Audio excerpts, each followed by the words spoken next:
민수기 14장 6절에서부터 9절까지 말씀입니다. 민수기 14장 6절에서부터 9절까지 말씀입니다.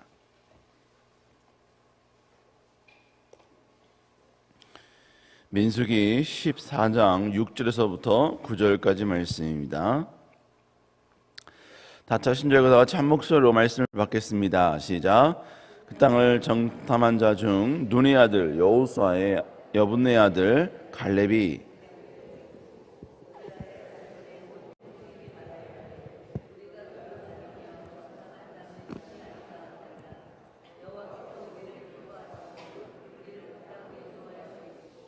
그 땅을 우리에게 주시리라. 이는 과연 젖과 꿀이 흐르는 땅이라. 또 그 백성을 두려워하지 말라.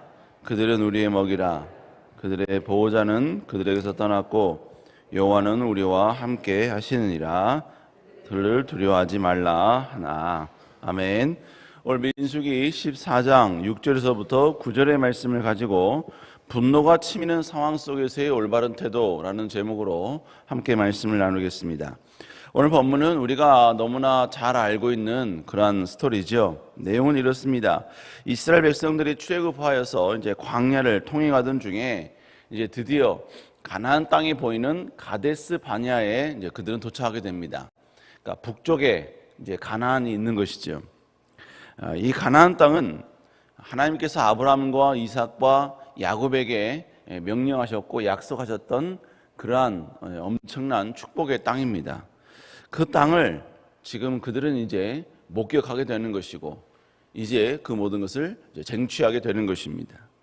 여러분, 꿈 가운데 비전 가운데 가지고 있었던, 그리고 바라보고만 있었던, 전혀 이룰 수가 없을 것만 같았던 그 모든 것들이 이루어지기 바로 직전이다. 여러분, 그러면 아마 그들은 엄청난 큰 설렘이 있었을 것입니다. 그런데 그 지역에서 모세는요, 하나님의 명령에 따라 12명의 정탐꾼을 선택을 했고 그 12명의 정탐꾼을 40일간 가나안 땅을 정탐하게 하죠. 여러분, 이 12명의 정탐꾼은 그냥 무의미하게 아무나 뽑은 게 아닙니다. 각 지파 가운데 그래도 믿음이 있는 사람들, 그래도 누구 모든 사람들이 인정하는 그러한 신앙이 있는 사람들로 구성이 된 거예요. 그럼에도 불구하고 그 중에 10명의 정탐꾼은 부정적인 보고를 하죠. 그리고 오직 2명만이 긍정적인 보고를 합니다. 자, 이 보고를 듣자 이스라엘 백성들 모두가 이제 난리가 난 겁니다. 민수기 14장 1절에 보니까 온 회중이 밤새도록 통곡을 했다, 이렇게 이야기하고 있고요. 그리고 그들은 차라리 우리가 지도자를 선택을 해서 애굽으로 바로 돌아가자, 이렇게 이야기를 합니다. 그리고 10절에 와서는 갈렙과 그리고 여호수아가 우리가 하나님이 기뻐하시면 이것을 얻을 수 있다 라고 이야기하자 그들에게, 이 2명에게 바로 돌을 들어 죽이려고 했던 그러한 상황 가운데 직면하게 된 것입니다. 그러자 그 이후에 하나님께서 나타나셔서 그들을 징계하시죠. 바로 너희가 입술로 말한 그대로 내가 너희에게 행할 것이다. 그리고 지금 이 가운데 불평하고 원망했던 사람들은 전부 다 광야에서 엎드러지게 될 것이고, 그리고 나이가 20살 이상이 된 청년과 여호수아와 갈렙, 그들만 바로 가나안 땅에 들어가게 될 것이다. 이렇게 이제 말씀하게 되는 것입니다. 자, 이것이 오늘 본문의 전반적인 내용입니다. 자, 그렇다면 우리가 오늘 본문을 통해서 깨달아야 될 영적 진리는 무엇인가? 첫 번째로 여러분, 상황이 아니라 하나님의 기쁨이 무엇인지 아는 것이 중요하다라는 것입니다. 자, 이스라엘 백성들의 입장에서 보면 가나안이라는 그 목표, 그 비전을 바라보면서 지금 여기까지 달려왔습니다. 그런데 그 앞에서 가나안을 정복하는 게 불가능하다는 10명의 보고를 들은 것입니다. 자, 그러니까 그들은 당연히 절망할 수밖에 없고 낙심할 수밖에 없는 것이죠. 여러분, 기대가 너무 컸어요. 여러분 마음 가운데 이건 반드시 될 거라는, 분명히 이루어질 거라는 기대가 막 내 마음 가운데 넘쳐났다는 거예요. 그런데 그 기대가 한순간에 무너지게 되면 그 기대만큼의 실망감, 그 기대 이상의 어떤 배신감이 내게 밀려오게 될 수밖에 없는 것입니다. 지금 그래서 이스라엘 백성들은 통곡하는 것이고, 그리고 심지어 가나안 정복이 가능하다라고 말하는 여호수아와 갈렙에게 바로 돌을 던지려고 했던 것입니다. 여러분, 어떻게 보면 지금 이스라엘 백성들의 울음, 이 슬픔, 이 분노, 여러분 이성적으로는 여러분 이해가 될 수도 있습니다. 그런데 중요한 건 뭘 말하냐면, 이 똑같은 상황 앞에 완벽하게 다른 선택을 했던 사람들이 있었다는 것이죠. 그들이 바로 여호수아와 갈렙입니다. 우리 민수기 14장 8절 한번 읽어볼까요? 민수기 14장 8절입니다. 시작. 우리를 그 땅으로 인도하여 들으시고 땅을 우리에게서 주시리라. 이는 과연 젖과 꿀이 흐르는 땅이니라. 지금 여기서 여호수아와 갈렙이 지금 동일한 상황 가운데 제일 먼저 고백했던 내용이 뭐냐면, 여호와가 우리를 기뻐하시면이라는 단어였습니다. 그런 고백이었어요. 이 고백은 결국 다른 말로 이야기하면 뭘 말하냐면, 우리가 여호와의 기쁨이 되면 된다는 거예요. 지금 이 상황 가운데 울분이 있고 고통이 있고 때로는 짜증이 일어나고 분노가 치밀어 오르고 실망감과 절망감, 배신감이 밀려올 때, 지금 그래서 그 모든 것을 표현하고 그 모든 것을 드러내고 싶을 때, 이때 다시 한번 우리는 하나님의 기쁨이 되는 방향을 선택하자는 것이죠. 여러분, 결국 중요한 건 뭐냐? 지금의 나의 상황, 그리고 이 상황에 대한 나의 감정이 어떻고, 그리고 이 감정을 일으킬 수밖에 없었던 지금의 이 나의 감정이 여러분 이렇게 생길 수밖에 없었던 모든 환경, 모든 여건들, 여러분 누군가의 말, 아니면 여러 가지 모든 상황들, 그런 게 중요한 것이 아니라는 거예요. 중요한 건 뭘 말하느냐? 바로 지금 이 순간 하나님의 기쁨이 무엇이냐? 바로 이것이 중요하다는 것이죠. 그러니까 여러분, 우리가 분노가 치밀어 오를 때, 짜증이 일어날 때, 때로는 여러분 내 마음이 정말로 언짢아서 이성적으로 봤을 때, 여러분 내 마음속에 배신감이 밀려올 때, 분노가 치밀어 오를 때, 여러분 그때 우리가 취해야 될 행동은 뭐냐? 내가 하고 싶은 행동을 취하는 게 아니라 하나님의 기쁨은 이 순간 무엇일까? 하나님은 이 상황에서 내가 어떤 것을 선택하길 원하실까? 때로는 이 상황 가운데 내가 어떤 선택을 해야지만이 하나님이 즐거워하실까? 하나님이 기뻐하실까? 내가 지금 이 상황 가운데 어느 방향으로 가는 것을 하나님이 원하실까? 과연 나의 고백, 나의 행동, 그것이 과연 하나님께 영광이 될 것인가? 바로 이것을 우리가 고민해 볼 수 있어야 한다라는 것이죠. 여러분, 그럼 우리가 이런 고민을 알았어요. 이런 고민을 끝에 하나님의 뜻이 뭔지 알았어요.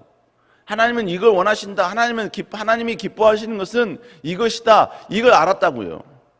근데 여러분, 그 기쁨을 알았음에도 불구하고 때로는 여러분요, 내 마음 가운데 그 하나님의 원하심을 알았음에도 불구하고 그 길을 걸어가고 싶지 않을 때가 있어요. 내 이성이 너무나 세서 내 마음 가운데 생기는 분노와 배신감이, 슬픔이, 좌절감이 너무나 커서 하나님의 기쁨이 무엇인지 알았음에도 불구하고, 여기서 뭘 선택하는지 안에도 불구하고 때로는 여러분 그 길을 걷고 싶지 않을 때가, 때로는 순종을 내가 받아들이고 싶지 않을 때가 있다는 것입니다. 여러분, 이런 마음이 들었다면 다행인 경우 가운데 이제 최악의 경우죠. 다행이라는 얘기는 하나님의 뜻이 무엇인지 알았다는 것이죠. 최악이라는 것은 알았지만 별로 순종하고 싶지 않다는 것입니다. 그러면 이런 최악의 상태 가운데, 그러니까 분노가 너무 극에 달한 것이죠. 이런 상황 가운데 취할 수 있는 지혜가 무엇인가? 여러분, 그게 뭐냐면요, 침묵입니다. 침묵. 차라리 조용히 있는 거예요. 누구에게 이야기하는 것도 아니고 누구에게 발설하는 것도 아니에요. 그냥 조용히 있는 거예요. 그러면서 계속해서 내가 내 화를 계속해서 뭡니까? 다스리고 컨트롤하고, 이러면 그것을 계속해서 자정시키는 것이죠. 아무 말도 하지 말고 그냥 침묵하라는 겁니다. 여러분, 그래서 하나님께서 이스라엘 백성들에게 불평했던 이스라엘 백성들에게 뭐라고 징계하셨습니까? 여러분 성경에 보면 내가 너희가 말한 대로 그대로 이루어주겠다라고 말씀하셨어요. 그러니까 결국 뭡니까? 이 순간에 모든 이스라엘 백성들이 그 가운데 마음 가운데 배신감이 넘쳐나고 막 좌절감 내지는 이 모든 여러분 부정적인 마음이 막 솟아날 때 모두가 다 입술로 여러분 불평을 폭로하고 원망과 또 하나님에 대한 여러분 여러 가지 많은 공격들 이걸 막 쏟아낼 때 그 가운데 단 한 명이라도 여러분 침묵하면서 스스로를 컨트롤했다면 여러분 그도 아마 구원받지 않았을까 이런 생각을 해봅니다. 여러분 결국 침묵은요 힘이 없고 있고의 영역이 아니에요. 자존심의 영역도 아닙니다. 여러분 침묵한다는 건요 하나님의 뜻을 알고 있고 그러나 그 뜻에 내 의지, 내 인간적 생각이 서로 충돌하고 있는 상황 가운데 하나님을 존중히 여기는 마음이 있기 때문에 침묵하는 거예요. 하나님을 내가 경유하는 마음이 있기 때문에 내가 발설하지 아니하고 내가 자중하고 있는 거예요. 하지만 여러분 최고의 선택은 무엇이겠습니까? 최고의 선택은요 나를 죽이고 하나님의 뜻을 선택하는 거예요. 나를 철저히 십자가에 못 박고 하나님의 뜻을 바로 따라가는 것. 여러분 이것이 최고의 지혜라는 것이죠. 여러분 그렇기 때문에 여러분 하나님의 뜻이 무엇인지 알았음에도 불구하고 내 안에 분노가 치밀어 오를 때 그때 취해야 될 가장 지혜로운 방법은 뭐냐? 바로 나를 죽이는 거죠. 나를 철저히 여러분 꺾는 거죠. 내 이성과 내 생각과 내 모든 속에서 나오는 모든 부정적인 이 모든 것들을 철저히 여러분이 십자가에 못 박고 하나님이 원하신 거 하나님의 기뻐하신 그 뜻을 싫지만 묵종해 보는 거예요. 순종은 안 되죠. 그러나 묵종해 보는 거예요. 곰곰이 그 길을 따라가려고 여러분 스스로를 쳐서 복종시켜 보는 것입니다. 여러분 그럴 때 하나님은 그에게 묵종한 것에 대한 아름다운 선물을 우리에게 주실 줄로 믿습니다. 우리 사랑하는 여러분 이런 여러분 될 수 있기를 다시 한번 주 이름으로 축복합니다. 여러분 두 번째로 하나님을 바라보는 그 믿음만이 여러분 모든 상황을 이긴다는 것입니다. 지금 이스라엘 백성들은 극단적인 지금 반응을 보이고 있고요. 이렇게 지금 또 참담한 그러한 선택을 하게 됩니다. 그런데 그들이 이런 선택과 결정을 하게 된 이유가 뭡니까? 바로 그들이 지금 경험하고 있는 직면한 그러한 모든 상황들을 그들은 지금 경험하고 있고 보았고 들었기 때문이죠. 이스라엘 백성들은 모두가 현실을 볼 때 10명의 정탐꾼의 그 보고에 집중하니까 그들 스스로 어떤 결단을 내렸느냐? 바로 우리는 가나안 땅에 들어갈 수 없다. 이런 결론을 내린 거예요. 지금 그 이스라엘 백성들의 상황 가운데 가나안 땅을 들어갈 수 없다라는 것은 무엇을 말하냐면요. 그들은 평생 광야에서 유린하는 인생이 되어야 된다는 거예요. 그리고 이 험악한 사막 땅에서 자기들뿐만 아니라 자기의 자손들, 후손들이 이제부터 영원토록 살아야 된다. 여러분 지금 이런 결론이 나오게 되는 거 아니겠습니까? 그러니까 지금 그들은 이성을 잃어버리고 이럴 바에 차라리 애굽에서 죽을 바에야 차라리 이 광야에서 살 바에야 이 사막 땅에서 살 바에야 차라리 종으로 있었던 애굽으로 돌아가자. 여러분 그들이 지금 이것이 현 상황 가운데 그들이 선택한 대안이었습니다. 그런데 여러분 지금 동일하게 여호수아와 갈렙도 동일한 상황 가운데 직면했잖아요. 근데 여러분 참 중요한 것은 여호수아와 갈렙은 이 10명이 보는 것과 다른 것을 보았다는 거예요. 자, 우리 민수기 14장 8절 9절의 맨 처음에 보면요. 이것이 결국 8절 9절은 여호수아와 갈렙의 고백입니다. 여호수아와 갈렙의 고백을 곰곰이 들어오면 계속해서 등장하는 주어가 누구냐면요. 여호와예요. 여호와. 8절 전반부에도 보면 여호와께서 우리를 기뻐하시면 이라고 나오죠. 구절 전반부에도 보면, 전반부와 후반부에 보면 여호와를 거역하지 말라. 또 후반절에 보면 여호와는 우리와 함께 하시느니라. 지금 계속해서 이들이 집중한 것은 상황이 아니었어요. 상황에 집중하는 게 아니라 이들은 계속해서 어디에 집중했냐면 여호와께 집중했다는 거예요. 하나님께 집중했다는 것입니다. 여러분, 하나님께 집중했는데 하나님에 집중하면서 이들이 더 구체적으로 집중했던 게 뭐냐면 바로 하나님의 약속이었습니다. 하나님의 약속. 그러니까 뭐예요?